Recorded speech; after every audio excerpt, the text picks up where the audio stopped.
Hi ladies and gentlemen, so today we'll be looking at bullying and the influence of media on behaviour. This is the last PowerPoint that we'll be looking at that covers content.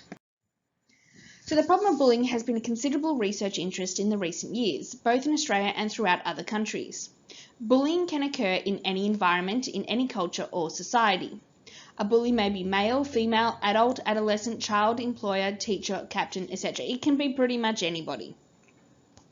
Young people who bully over time are more likely to engage in ongoing antisocial behaviour and criminality, have issues with substance abuse, demonstrate low academic achievement, and be involved in future child and spouse abuse.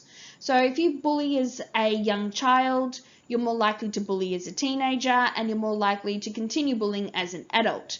You're also going to have other issues as well. It can also have serious effects within a school. It can create a climate of tension and intimidation in which students feel threatened and unsafe. And I hate to tell you this, but bullying isn't just for, playground sort of things. It happens amongst adults as well. And you'd be surprised how prevalent it actually is, right? It could be laughing behind somebody's back when they say something, which happens a lot in meetings. So all definitions suggest that bullying is a type of aggressive behaviour that involves the inappropriate use of power over another less powerful person or group. More specifically, bullying is repeated physical or psychological aggressive behaviour by a person or group directed towards a powerful person or group that is intended to cause harm, distress or fear. Right? So as I was talking about before, laughing whenever somebody says something out loud, right, is psychological aggressive behaviour, right? They're purposely making fun of somebody, and that is inappropriate, right? And it does show an imbalance of power. Those who are more powerful are picking on those who are not. It is intentional. So remember, pro-social and antisocial behaviour is intentional. It's usually premeditated. So, they have this intention to actually harm somebody in some way. And it is an attack on someone and is repeated over time. So there are different types of bullying. Physical is the one that you've seen every day. So the hitting, the kicking, tripping, pinching, punching, damaging property. Verbal, so name calling, insults, teasing, threatening, intimidating, homophobic or racist remarks. And these are more of the male-driven types of bullying. The others tend to be more female-based, with the exception of cyberbullying, which seems to be an equal amount. So covert is hard to recognise. It's hidden out of sight or unacknowledged by adults. It is designed to harm someone's reputation or cause humiliation.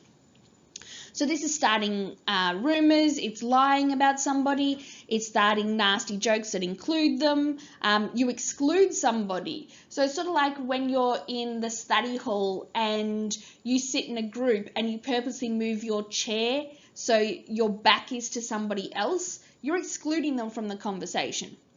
Negative body language and gestures, so the looks, I've seen those looks you guys give. Cyberbullying is another one, so pranking, image sharing, text and email, personal online information, identity theft and hate sites, and the hate sites are problematic. So cyberbullying is bullying. So while cyberbullying is similar to bullying in many ways, there are also differences. So cyberbullying is invasive, right? When you're being bullied at school normally, right, you leave school and it's done. But cyberbullying is invasive because you guys are constantly online. You always see it, right? So no matter where you go, you cannot escape your bullies. There's a large audience, so it can involve harmful material being widely and rapidly shared, so rumours and images. So, for example, an inappropriate image of you has been shared by one person, and then all of a sudden that one person shares it to 10, and then those 10 people share it to their 10 friends, and then it just continues and continues and continues. So with normal bullying, it's just within a school or a group of friends, but online, it's everywhere and you can't get rid of it. Anonymity is another problem, and you saw that with the other experiments by Ashton and Milgram. Anonymity can provide the bully with a sense of anonymity and distance from the target. Like the Nazis turning on the gas valve without actually seeing the people that they were hurting and killing, right? Cyberbullying is very similar. You're essentially able to tease somebody or bully someone without having to reveal your name. You could be friends to their face at school, but you treat them terribly online, and you do it through a pseudonym. So effects on the individual. Bullying can seriously affect physical and social and psychological health. Children, adolescents, and adults who are bullied may suffer short-term and long-term consequences due to being bullied. Psychological effects of bullying can involve feeling unsafe, disconnected, feeling lonely, displaying emotional problems, being less well accepted by peers, avoiding conflict, socially withdrawn, low self-esteem, difficulties concentrating, disturbed sleep, anxiety and/or depression, and then long-term it can even lead to suicide.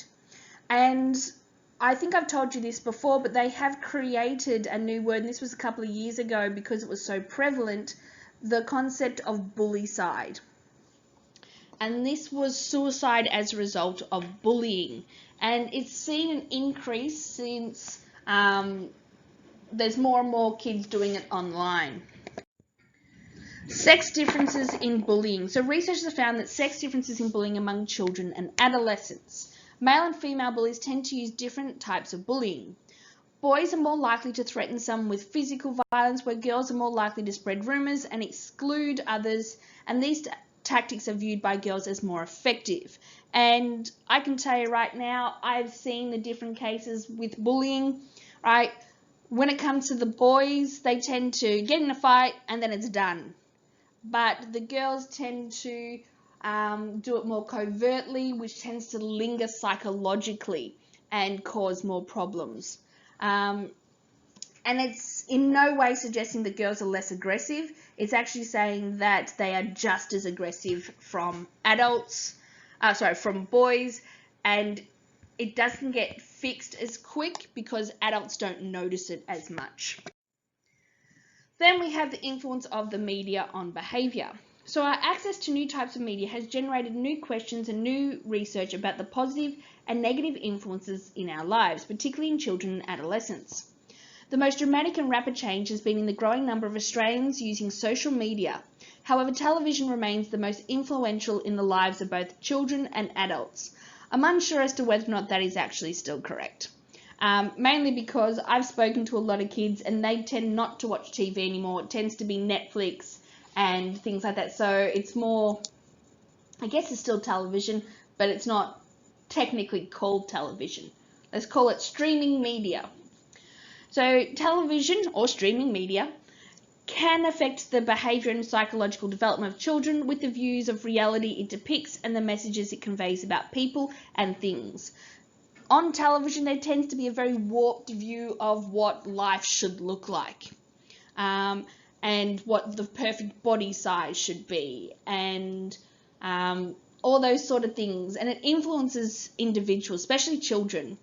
Many psychologists believe that television has a positive influence on the development of children. However, public opinion tends to blame television for the increasing prevalence of violence in our society.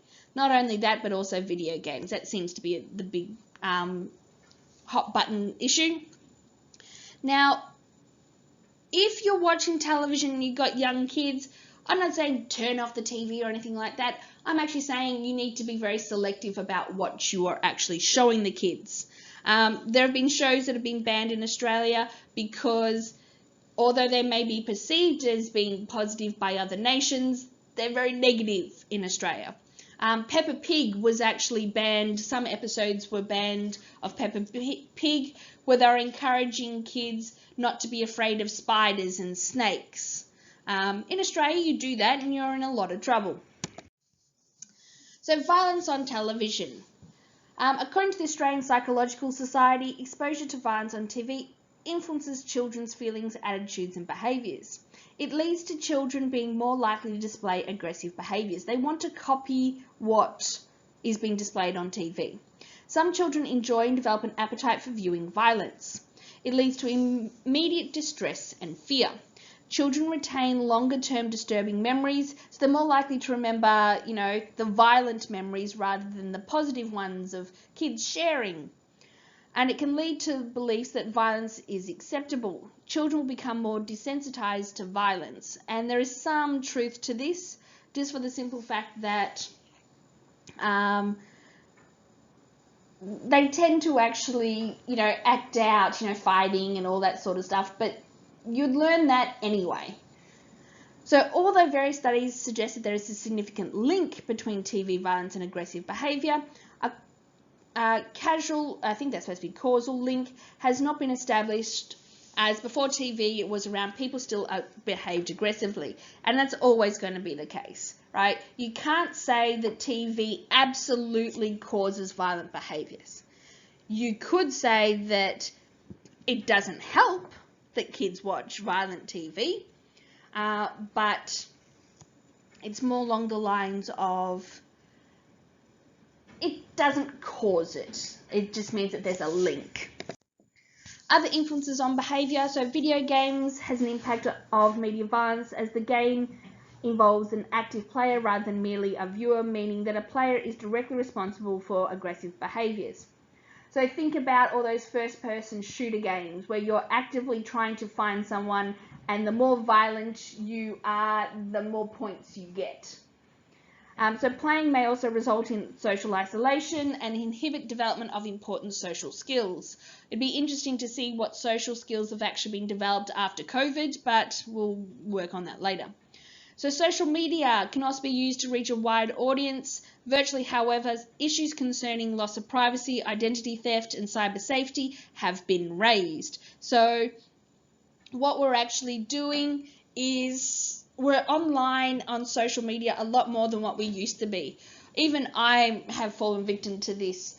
I used to be very against Facebook and social media, but these days everybody's on it. So the only way I can communicate with anyone these days is through social media. Advertising is another one. The average viewer, not so much on these days, I think that number may have actually dropped, but the average viewer will see 20,000 ads a year, and many of these are intended to have positive influence. However, many are also aimed at children and do promote an unhealthy lifestyle. There was a Foxtel one recently about Wentworth. That should not be on TV, but still. There is a concern that ads are idealising life and promoting self-esteem issues in young people. We have this idea that if you drink this, you will look as pretty as this person. And that will always be the case. They always have those sort of ads. This is the learning activities for today. However, if you check the weekly plan, make sure that it's actually what's been set.